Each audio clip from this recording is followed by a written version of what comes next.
This is how most of us feel when it's time to give a presentation. We get scared, we get worried, we don't know what to do.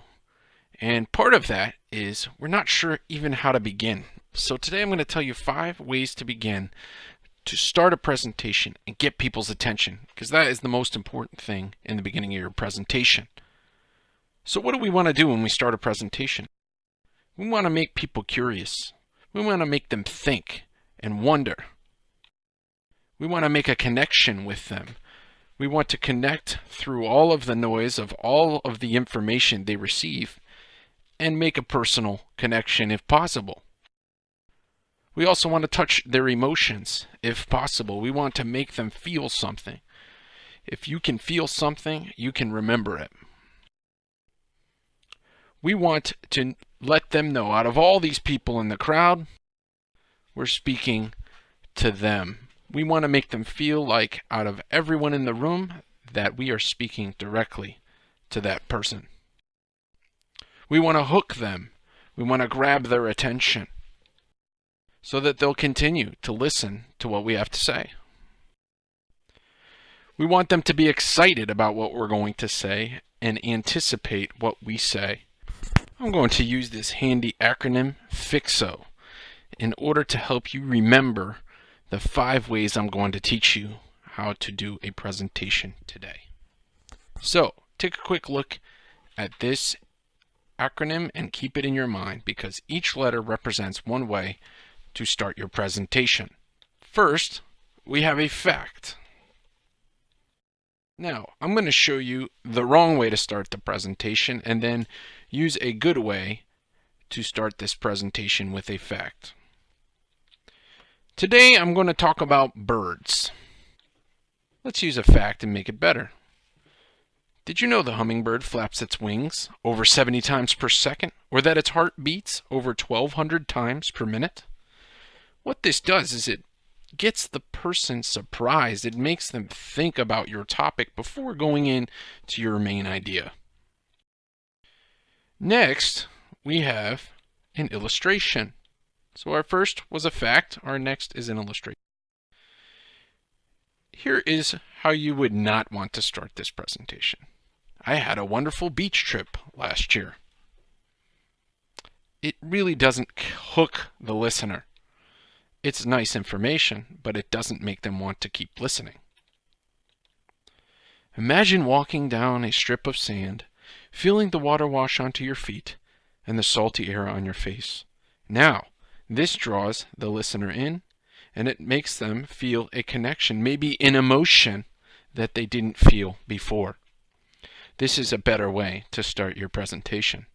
So, we have facts and we have illustrations. Next, we have quotations or a quote.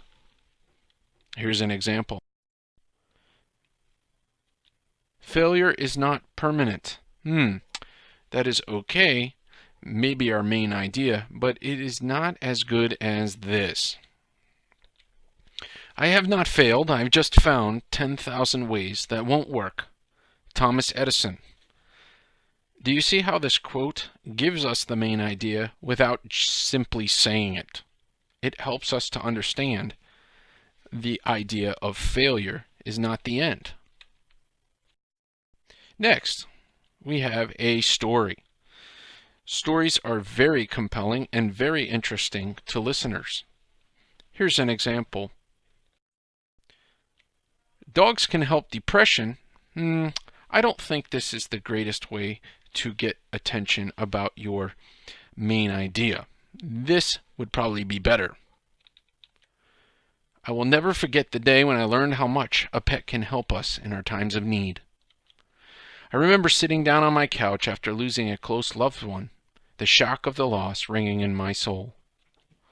I sat motionless, and Moxie, the dog, came to sit with me. She laid her head on my lap as if to say, "I'm here. I know what you're going through." This story draws the listener in. It helps them to feel the same thing that you felt when you lost that loved one, if you were the speaker. It helps them connect to what you're saying so they continue to listen.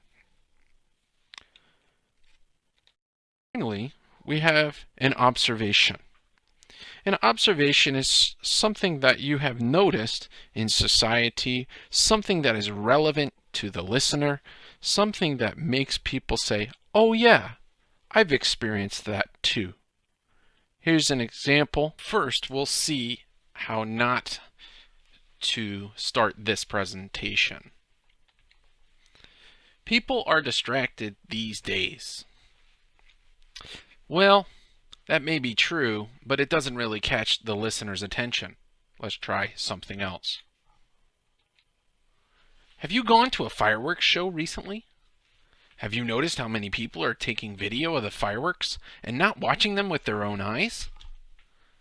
What this does is it relates to the listener and helps them to make a connection to your topic. What it does is makes the person think, I think I've experienced that too, and I know it is annoying when that happens. All right, everybody. I'm going to wrap it up by reviewing the 5 ways to start your presentation. The first one, again, is a fact.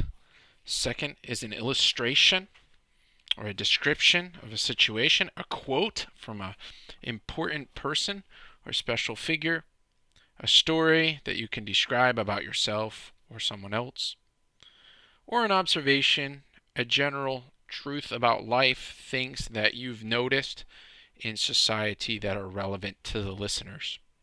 I'd like to thank you for watching this video. I hope it's helped you to learn how to better start your presentations. Please like, share, and subscribe, and look out for tips on the ESL Commando, eslcommando.com, and ESL Commando English YouTube channel. Hope this has helped you. Have an awesome day.